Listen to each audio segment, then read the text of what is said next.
नमस्कार साथियों, आप सभी का स्वागत है हमारे इस YouTube चैनल एग्री पाठशाला 24/7 में। साथियों, मैं आप सबको अवगत करा दूं कि हमारे इस YouTube चैनल पर एग्रीकल्चर से संबंधित जो भी आपके एग्ज़ाम्स होते हैं या आगामी जो एग्ज़ाम्स आपके अभी होने वाले हैं उनकी तैयारियां कराई जाएंगी।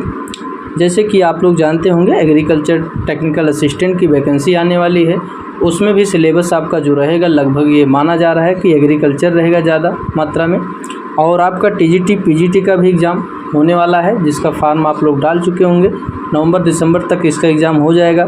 LT grade, agriculture field officer, bank FO, तो ये सारे एग्ज़ाम जो आपके हाल में होने वाले हैं इनकी तैयारियां हम आपको अपने इस यूट्यूब चैनल पर कराएंगे दोस्तों। और आप लोगों को हमारे टेलीग्राम चैनल का मैं लिंक भेज दूंगा, उस पर आपको इसका पीडीएफ भी देता रहूँगा। ठीक है, तो आप लोगों से रिक्वेस्ट यही है कि हमारे इस यूट्यूब चैनल को अभी आप सब्सक्राइब कर लें और बेल आइकन की भी बटन को प्रेस कर लें, ताकि जो भी हम नया वीडियो आप लोगों के बीच लेकर आएँ उसका नोटिफिकेशन आपको मिल सके और आप उस वीडियो से जुड़ सकें। ठीक है, और वीडियो पसंद आने पर दोस्तों लाइक कीजिएगा और अपने दोस्तों के ग्रुप में ज़रूर शेयर कीजिएगा। ठीक है, तो चलिए आज शुरुआत करते हैं। देखिए, स्क्रीन पे पहला प्रश्न दिख रहा होगा आप लोगों को। भारतीय हरित क्रांति से रिलेटेड है। तो देखिए, इसमें पूछा है कि हरित क्रांति शब्द देने वाले वैज्ञानिक कौन थे। बहुत इंपॉर्टेंट क्वेश्चन है दोस्तों। एक बार आपके टीजीटी में आया था, बैंक एफओ में भी पूछा जा चुका है। तो हरित क्रांति शब्द देने वाले वैज्ञानिक पूछ रहा है, ना कि पूछ रहा है कि हरित क्रांति के जनक कौन है। ठीक है, तो इसको थोड़ा सा ध्यान में रख के दीजिएगा उत्तर। हरित क्रांति शब्द देने वाले वैज्ञानिक जो थे, आप लोगों को पता होगा कि हमारे हरित क्रांति के जनक हैं डॉक्टर एम.एस. स्वामीनाथन, ना कि ये शब्द दिए थे। तो शब्द किसने दिया था?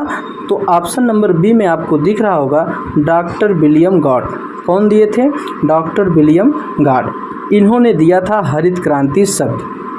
तो इस प्रश्न का उत्तर ऑप्शन नंबर बी करेक्ट हो जाएगा। बाकी आपको मैं यही बता दूं कि डॉक्टर एम.एस. स्वामीनाथन जी जो हैं भारतीय हरित क्रांति के जनक हैं।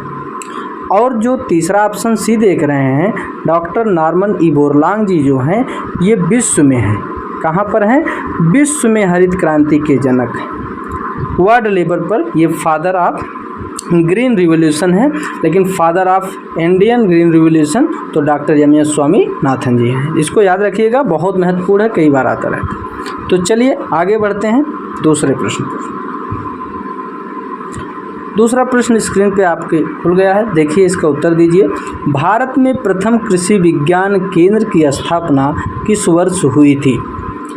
यानी कि इंडिया में पहला केवीके कब ओपन किया गया, किस वर्ष ओपन किया गया और कहाँ किया गया था? बहुत महत्वपूर्ण प्रश्न है दोस्तों, इसका उत्तर दीजिए आप लोग। हाँ, तो चलिए देखिए, भारत में अगर पूछे पहला कृषि विज्ञान केंद्र कहाँ और कब खोला गया, तो मैं आप लोगों को बता दूं, जो भारत में पहला केवीके खोला गया था सन 1974 में। कब खोला गया था? 1974 में खोला गया था, तमिलनाडु में। तमिलनाडु में कृषि विश्वविद्यालय के अंतर्गत, कोयम्बटूर के अंतर्गत पांडुचेरी में ओपन किया गया था। कहाँ ओपन किया गया था? पांडुचेरी में, याद रखिएगा। ठीक है, तो इसका उत्तर कौन सा ऑप्शन सही होगा? Option number B correct answer है। एक चीज़ यहीं पर और देखते चलते हैं, उत्तर प्रदेश का अगर पूछ ले आपसे, ये तो इंडिया का था, भारत का। यूपी का अगर आपसे पूछ ले कि यूपी का पहला कृषि विज्ञान केंद्र कहाँ ओपन किया गया था, तो उत्तर प्रदेश का पहला कृषि विज्ञान केंद्र सुल्तानपुर में कमला नेहरू कृषि विज्ञान केंद्र करके है। वो 1976 में कब खोला गया था? 1976 में ओपन किया गया था। कौन सा? उत्तर प्रदेश का पहला कृषि विज्ञान केंद्र 1976 में सुल्तानपुर में खोला गया था। कहाँ खोला गया था? सुल्तानपुर में। इसको याद रखिएगा। एक चीज़ और यहीं पे देख लीजिए, वर्तमान में भारत में कुल कृषि विज्ञान केंद्रों की संख्या अगर पूछे, इंडिया में अगर पूछे, तो आप लोग जान लीजिए इसको, 731 हैं। कितने हैं वर्तमान में? वर्तमान में कुल केवीके भारत में 731 हैं। और अगर यूपी में आपसे पूछे, तो उत्तर प्रदेश में जो कृषि विज्ञान केंद्रों की वर्तमान में संख्या है वो 91 है। कितना है? 91 है। ये दो चीज़ें और आप लोग याद रख लीजिएगा, इसको कहीं नोट डाउन कर लेना, ये आपके एग्जाम में आएगा। ठीक है, चलिए आगे बढ़ते हैं। तीसरा प्रश्न देखिए, आपको स्क्रीन पे दिख रहा होगा दोस्तों, पूछ रहा है कि रिफ्रैक्टोमीटर का प्रयोग किसके निर्धारण में करते हैं। आप लोग जानते होंगे पोस्ट हार्वेस्ट टेक्नोलॉजी के थ्रू इसका अध्ययन किया जाता है। तो रिफ्रैक्टोमीटर एक रीडिंग बताई जाती है इससे, तो किसके उपयोग में करते हैं इसका उपयोग, किसके निर्धारण में, तो आप सबको पता भी होगा। हाँ देखिए, टीएसएस किस में किया जाता है, टीएसएस में। टीएसएस जो होता है इसका पूरा नाम क्या है, कहीं कहीं ये भी पूछ दिया गया है प्रश्न में कि टीएसएस का पूरा नाम क्या है, तो टोटल सॉल्युबल सॉलिड। इसका पूरा नाम क्या है, टोटल सॉल्युबल सॉलिड। क्या है, total soluble solid, total soluble solid. ठीक है। इसको हिंदी में कहें तो कुल घुलनशील ठोस पदार्थ की मात्रा। तो रिफ्रैक्टोमीटर का प्रयोग क्या होता है, जो आपके किसी फ्रूट में या किसी सब्जी में कुल घुलनशील ठोस पदार्थ होते हैं, ये उसकी मात्रा को बताता है। ठीक है, तो ऑप्शन नंबर सी इसका करेक्ट आंसर है। चलिए आगे बढ़ते हैं। चौथा प्रश्न देखिए, स्क्रीन पे आपको दिख रहा होगा, बरादरी किस उद्यान की एक प्रमुख विशेषता है। कह रहा है बरादरी किस उद्यान की एक प्रमुख विशेषता है। बहुत इंपॉर्टेंट क्वेश्चन है दोस्तों, आया हुआ प्रश्न है आपके एग्जाम में, तो बताइए इसका उत्तर। हाँ चलिए देखते हैं। बरादरी की अगर हम बात करें तो मुगल गार्डन, आप लोगों को पता भी होगा, मुगल गार्डन जो हमारा दिल्ली में है, उसमें अगर आप देखें तो उसमें एक मतलब बहुत अच्छा कमरा बना हुआ है। उसी कमरे के अंदर आप देखेंगे तो 12 दरवाजे लगे हैं। कितने दरवाजे लगे हैं, 12 दरवाजे लगे हैं, यानी हर एक दिशा में 3-3 दरवाजे लगे हैं। ठीक है, और ये गार्डन आपका जो मुगल गार्डन है, राष्ट्रपति गार्डन के पीछे बना हुआ है। वर्तमान में अगर हम कहें तो इसको एक नाम अलग दे दिया गया, मुगल गार्डन का नाम चेंज कर दिया गया है। हाल ही में जब हम लोग अमृत महोत्सव आज़ादी का मना रहे थे तो उसी समय प्रधानमंत्री नरेंद्र मोदी जी ने इसका नाम चेंज कर दिया। अब इसका नाम उन्होंने रख दिया है अब इसका नाम अमृत गार्डन कर दिया गया है। क्या रख दिया गया है, अमृत गार्डन उन्होंने रख दिया। तो इस प्रश्न का उत्तर क्या सही होगा, option number B correct answer होगा, मुगल गार्डन। ठीक है। हाँ तो चलिए 5वें प्रश्न पे चलते हैं। उद्यान विज्ञान की पहली यूनिवर्सिटी कौन थी। यहाँ पर एग्रीकल्चर की नहीं पूछ रहा है आपसे, कह रहा है कि उद्यान विज्ञान हॉर्टिकल्चर की पहली यूनिवर्सिटी कौन सी ओपन थी और कहाँ थी, बताइए आप लोग इसका उत्तर। हाँ चलिए, तो देखिए जब आपसे पूछे उद्यान विज्ञान की पहली यूनिवर्सिटी कौन सी थी, तो उद्यान विज्ञान की जो पहली यूनिवर्सिटी थी दोस्तों, डॉक्टर वाई.एस. परमार यूनिवर्सिटी। ये कहाँ पर है, सोलन हिमाचल प्रदेश में है। कहाँ है, सोलन हिमाचल प्रदेश में स्थित है। कब इस्टेब्लिश हुआ था, 1985 में इसको इस्टेब्लिशमेंट किया गया था। कब, 1985 में। आपसे अगर पूछे एग्रीकल्चर की पहली यूनिवर्सिटी कौन सी थी, तो गोविंद वल्लभ पंत यूनिवर्सिटी जो पंतनगर में है। कब ओपन की गई थी ये 1960 में ओपन की गई थी। कब ओपन की गई थी, 1960 में। ठीक है।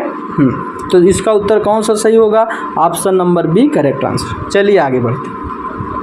छठा प्रश्न देखिए, बहुत इंपॉर्टेंट प्रश्न है, कई बार पूछा जा चुका है।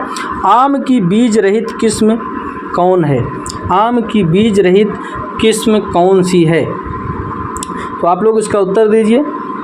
हाँ चलिए, अगर हम कहें सीडलेस वैरायटी ऑफ मैंगो की बात करें तो आता है सिंधु। सिंधु जो है आम की एक सीडलेस वैरायटी है, बीज रहित किस्म है। ठीक है। अगर पूछे आपसे इसमें बीज का वेट कितना होता है, तो लगभग 6.75 ग्राम होता है। 3% पूरे होल फ्रूट का ये पार्ट होता है। ठीक है। और हम कहें अगर सिंधु के विषय में, तो सिंधु वैरायटी जो है इसका क्रॉस किसके बीच हुआ है, तो रत्नागुड़े अल्फांसो। किसके बीच हुआ है, रत्नागुड़े अल्फांसो से इसका क्रॉस करा के बनाया गया है। ठीक है। आम्रपाली की बात भी थोड़ी कर लेते हैं। आम्रपाली आप लोग जानते होंगे सघन बागवानी के लिए एक हाई यील्डिंग वैरायटी है। ठीक है। ड्वार्फ वैरायटी है, इसमें जो प्लांटिंग डिस्टेंस है वो महत्वपूर्ण है। तो प्लांटिंग डिस्टेंस इसमें लेते हैं 2.5 बाई 2.5। कितना लेते हैं, 2.5 बाई 2.5। ठीक है, प्रति वर्ग मीटर।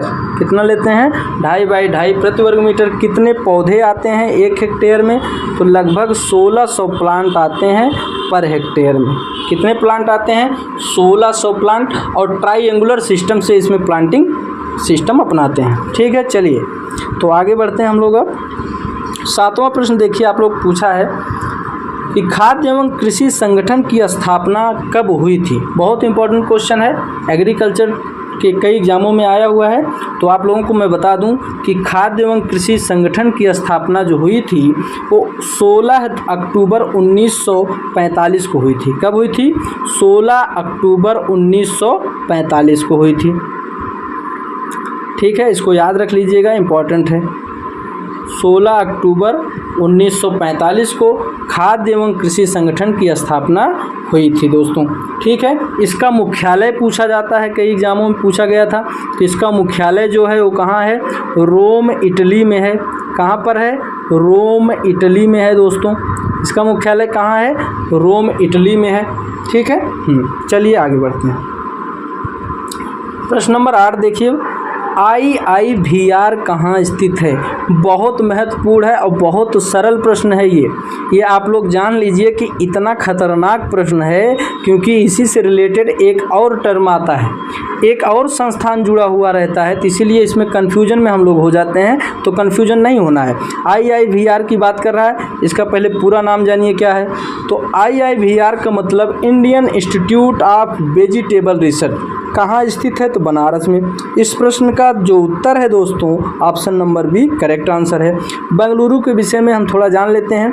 यहाँ पर कौन सा रिसर्च वो है? तो IIHR है। क्या है? Indian institute of horticulture research स्थित है। लखनऊ की अगर हम बात करें तो सब ट्रॉपिकल रिसर्च स्टेशन हॉर्टिकल्चर का जो है वो स्थित है। हाँ, इज्जत नगर बरेली में क्या है? IVRI है, इंडियन वेटनरी रिसर्च इंस्टीट्यूट। ये कहाँ पर है? इज्जत नगर बरेली यानी यूपी में ये स्थित है। तो ऑप्शन नंबर बी इसका करेक्ट आंसर है। चलिए 9वें प्रश्न पे चलते हैं, थोड़ा स्पीड में अब हम लोग देखेंगे। 9वां प्रश्न देखिए, स्क्रीन पे आपको दिख रहा होगा। पूछा है कि रोज मिक्स क्या है? ये मैं आपको बता दूं कि ये एक बार TGT में आया हुआ प्रश्न है, तो इसलिए इसको ध्यान से करिएगा। रोज मिक्स क्या है? एक उर्वरक है, एक प्रोटीन है, एक एंजाइम है, किनमें से सभी चीज़ें हैं? तो आप लोग बताइए इसका उत्तर। हाँ देखिए, रोज मिक्स एक उर्वरक है। क्या है? एक प्रकार का यह है उर्वरक है। बहुत इंपॉर्टेंट है, नोट कर लीजिएगा। चलिए अब नेक्स्ट प्रश्न पे बढ़ते हैं। 10वां प्रश्न आपको स्क्रीन पे दिख रहा होगा। तो देखिए, पूछा है कि पोमोलॉजी में पोमम किस भाषा का शब्द है? हाँ, थोड़ा सा जल्दबाजी में इस प्रश्न का उत्तर नहीं देना है आपको, थोड़ा स्थिर होकर दीजिए क्योंकि कन्फ्यूजन में आप गलत कर जाएंगे। जब आपसे पूछे पोमोलॉजी किस भाषा का शब्द है तो लैटिन और ग्रीक का आप कहेंगे, लेकिन यहाँ पूछ दिया है कि पोमोलॉजी किस भाषा का शब्द है मित्रों। तो पोमोलॉजी जो है केवल और केवल लैटिन भाषा का शब्द है। किस भाषा का शब्द है? केवल और केवल लैटिन भाषा का। तो इसका उत्तर कौन सा सही होगा? Option number A correct answer होगा। एक चीज़ जान लीजिए कि हमारे जो भी वर्ड हैं अगर उनके लास्ट में लाजी जुड़ा हो तो हम लोग मानते हैं ग्रीक भाषा के शब्द हैं, लेकिन अगर उसी वर्ड में लास्ट में कल्चर जुड़ा हो तो हम लोग जानते हैं कि ये लैटिन भाषा के शब्द हैं। लेकिन कुछ ऐसे शब्द हैं जो अपवाद में है, जैसे आपका पोमोलॉजी हो गया। एक और वर्ड है, एक और शब्द है लैक कल्चर। क्या है? लैक कल्चर है दोस्तों, लैक कल्चर। लैक कल्चर भी एक अपवाद है, ये लैटिन भाषा का शब्द नहीं है। इसमें लैक जो है ये संस्कृत भाषा का शब्द है और कल्चर जो हमारा है किस भाषा का शब्द है?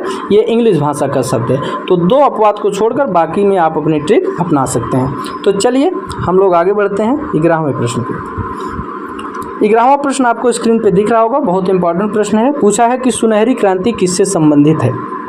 बहुत सरल क्वेश्चन है, आप लोग जानते भी होंगे। सुनहरी क्रांति या गोल्डन रिवॉल्यूशन की अगर हम बात करें तो ये आप लोगों को पता भी होगा, फल उत्पादन से संबंधित है। किससे है? फ्रूट प्रोडक्शन से रिलेटेड है।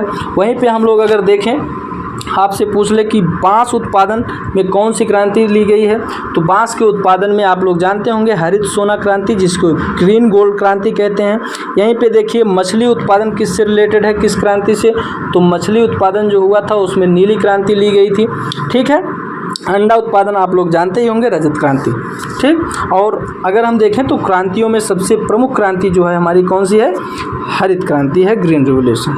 चलिए, तो इसका उत्तर option number D correct answer. 12वें प्रश्न चलते हैं।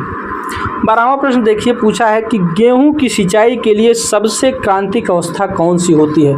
बहुत महत्वपूर्ण है, यूपी कैडेट में तो कई बार आता रहता है आपके एग्जाम में, तो इसलिए आपके लिए बहुत महत्वपूर्ण है।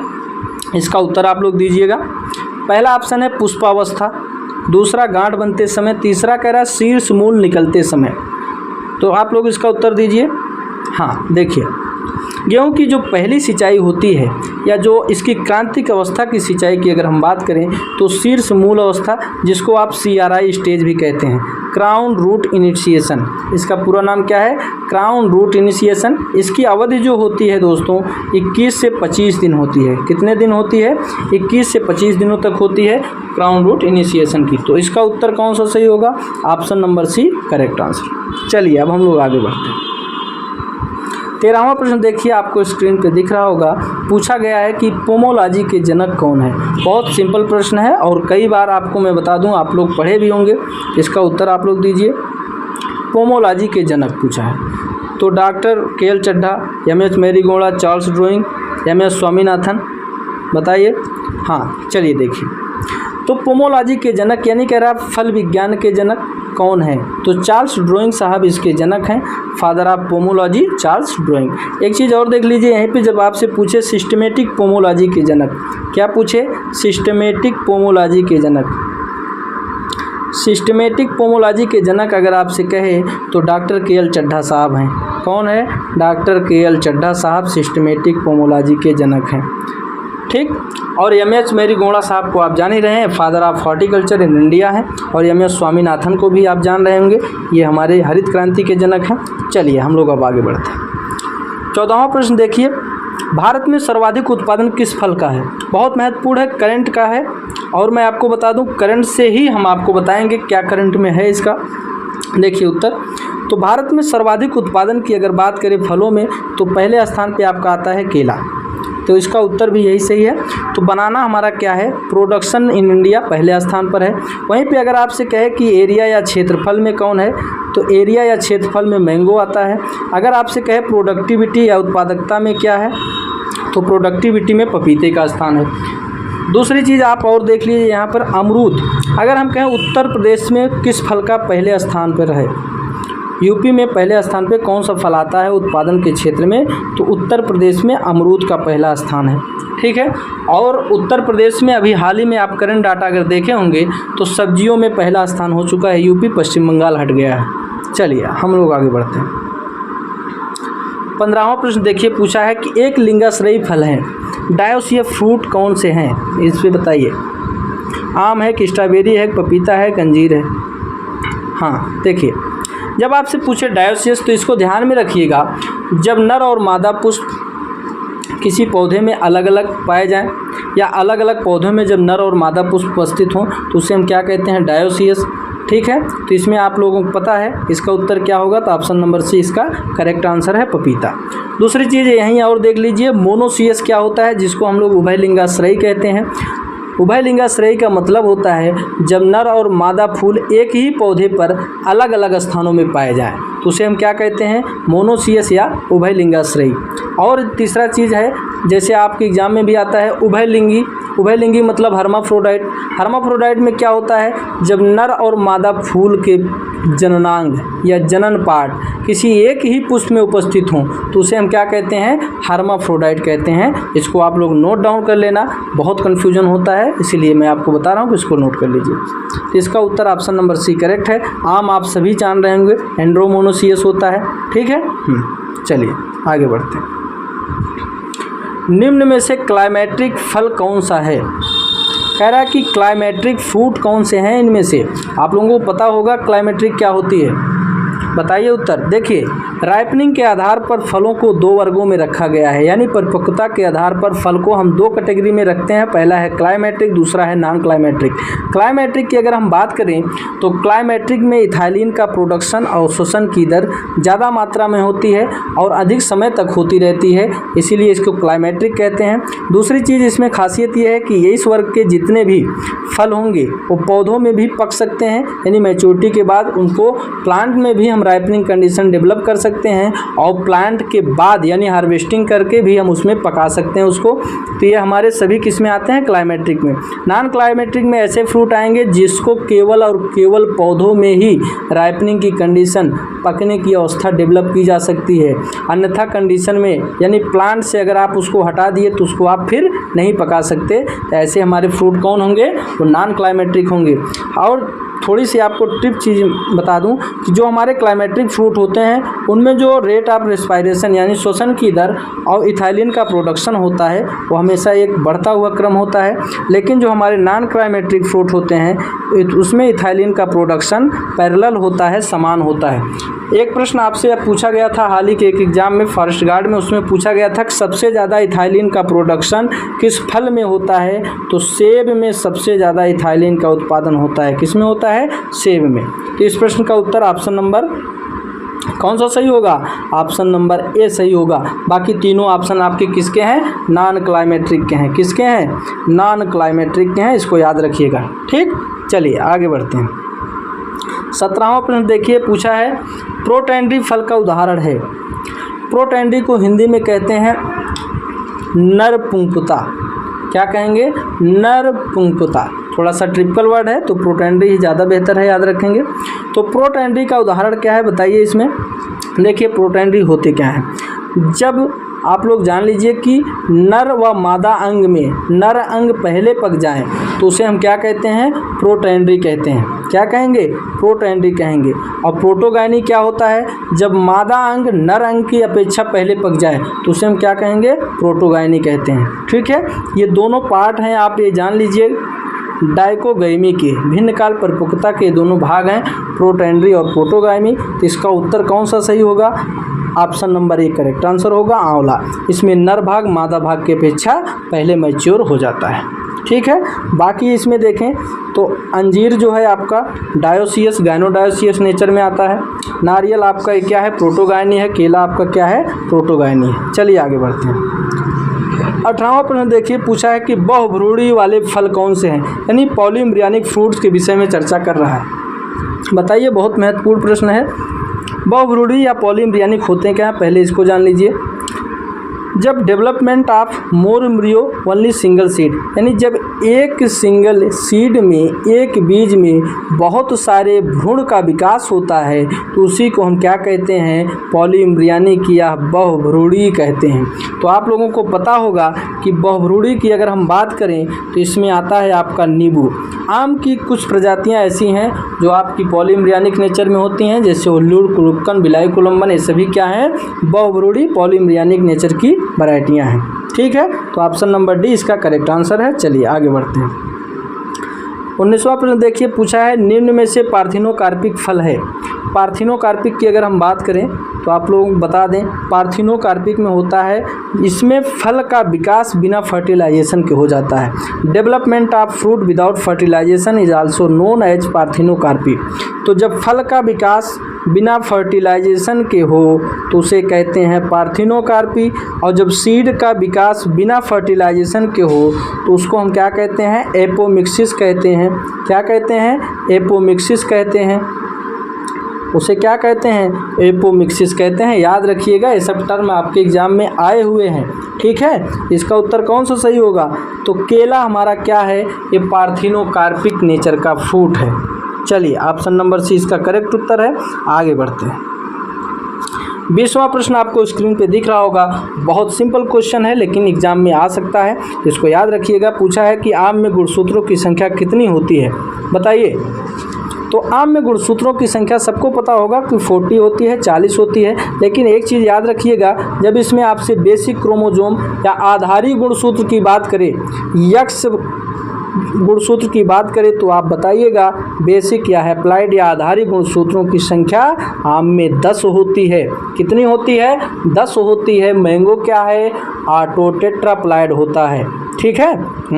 और देख लीजिए ऑप्शन नंबर बी किसका गुणसूत्र है? ऑप्शन नंबर बी केसू नट का है। किसका है? केसू नट का है। इसको याद रखिएगा। चलिए हम लोग आगे बढ़ते हैं। अब 21वां प्रश्न देखिए, सबसे मीठी शर्करा कौन सी है? स्क्रीन पे आपके आ गया होगा, उत्तर दीजिए इसका। सबसे मीठी शर्करा, यानी स्वीटेस्ट शुगर कौन सी होती है? तो आप सबको पता है सबसे मीठी शर्करा क्या है? फ्रैक्टोज है। फ्रूट शर्करा जिसको कहते हैं, तो इसका उत्तर कौन सा सही होगा? Option number B correct answer है। फ्रूट शर्करा की अगर हम बात करें तो शहद जिससे बनती है वही ये शर्करा है। ठीक है। लैक्टोज की बात करें तो इसे दुग्ध शर्करा कहते हैं। इसे क्या कहते हैं? दुग्ध शर्करा कहते हैं। सुक्रोज को शुगर केन से जो बनती है। ठीक है। ग्लूकोज आप जानते ही होंगे फलों में पाया जाता है। कुछ ऐसे फल हैं जिनमें केवल और केवल ग्लूकोज पाया जाता है, जैसे आप जान लीजिए कि आपका अंगूर है, बनाना की एक वैरायटी है, उसमें भी ग्लूकोज शर्करा पाई जाती है। कमेंट बॉक्स में इसका उत्तर दीजिएगा। चलिए आगे बढ़ते हैं। 22वां प्रश्न देखिए, निम्न में कौन सा फल एक बीजपत्री है? मोनोकोटिलीडन फ्रूट इसमें कौन से हैं? उत्तर दीजिए। आम, पपीता, केला, नींबू। हाँ देखिए, अगर मोनोकोटिलीडन की बात करें, एक बीजपत्री वाले फल की बात करें, तो आप लोग याद रखिएगा पपीता, यानी कि 3-4 फैमिलियाँ हैं आपके हॉर्टिकल्चर में। अगर हम फ्रूट विज्ञान की बात करें तो उसमें 3-4 फैमिलियाँ हैं जो मोनोकोटी के अंतर्गत आती हैं। जैसे आप जान ही रहे हैं, मुसेसी फैमिली जो केला की है, ब्रोमोलिएसी फैमिली जो आपके अनानास की है, और एरेकेसी या पाल्मी फैमिली, ये 3 फैमिलियाँ जो हैं एक बीजपत्री में रखी गई हैं। ठीक है। तो ऑप्शन नंबर सी इसका करेक्ट आंसर है। आगे बढ़ते हैं।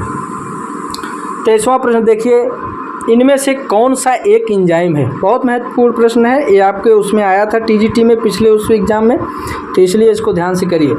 पूछा है कि एक एंजाइम है, तो आप सबको पता होगा कि हमारे जो प्रोटीन होते हैं किससे बने होते हैं? एंजाइम्स के बने होते हैं। किससे बने होते हैं? एंजाइम्स से बने होते हैं। इसीलिए कहा गया है कि सभी एंजाइम प्रोटीन होते हैं, लेकिन सभी प्रोटीन एंजाइम नहीं हो सकते हैं। तो इस चीज़ को आप ध्यान में रखिएगा। विटामिन की बात करें तो 1912 में फंक नामक वैज्ञानिक ने इसकी खोज किए थे। किसने किया था? फंक साहब इसको खोजे थे। कभी कभी ये भी एग्जाम में आपके आ जाता है। फ्रूट रिचेस्ट सोर्स किसके होते हैं? बताइए। फ्रूट जो रिचेस्ट सोर्स होते हैं आपके विटामिन और प्रोटीन के होते हैं। 24वां प्रश्न खुल गया है स्क्रीन पे, बताइए इसका उत्तर। पूछा गया है कि असत्य फल या झूठा फल कौन सा है? आम, अमरूद, सेब, नींबू। पूछ रहा है फॉल्स फ्रूट के विषय में। असत्य फल, झूठा फल, आभासी फल इसी को कहते हैं।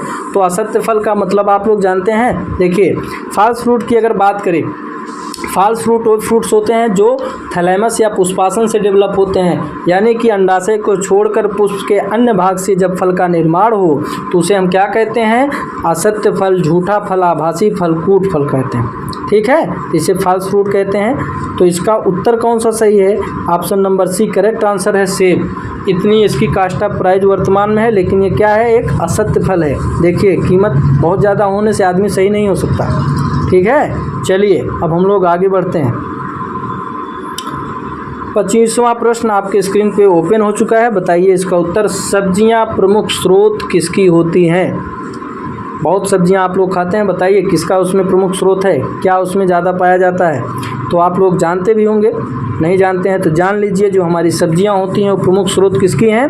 वो विटामिन्स की होती हैं। किसकी हैं? विटामिन्स की होती हैं। इसीलिए कहा जाता है कि सब्जियां ज़रूर खाइए।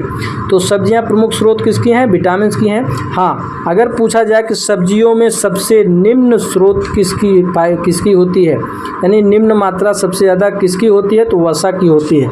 कितना होता है? 0.1% लगभग इसमें वसा पाई जाती है, फैट पाई जाती है। ठीक है। हाँ, कुछ सब्जियां ऐसी भी हैं जिनमें प्रोटीन भी पाया जाता है, जैसे आप लोग जानते होंगे हरी मटर में, चने में, इन सभी में प्रोटीन भी पाया जाता है, लेकिन अधिक मात्रा में उपस्थित विटामिन होता है। तो आज यहीं तक दोस्तों, आप लोगों का बहुत बहुत धन्यवाद। और मैं आपको इसका PDF जो है टेलीग्राम के चैनल पर प्रोवाइड करा दूंगा आप लोगों को। डेली मैं आप लोगों के बीच इसी टाइम वीडियो लेकर आता रहूँगा। अगर आपको वीडियो पसंद आई हो तो एक बार मेरा रिक्वेस्ट है कि वीडियो को ज़रूर लाइक कीजिएगा और सब्सक्राइब कीजिएगा और अपने दोस्तों को ग्रुप में ज़रूर शेयर कीजिएगा। थैंक यू सो मच सभी को। Thank you so much.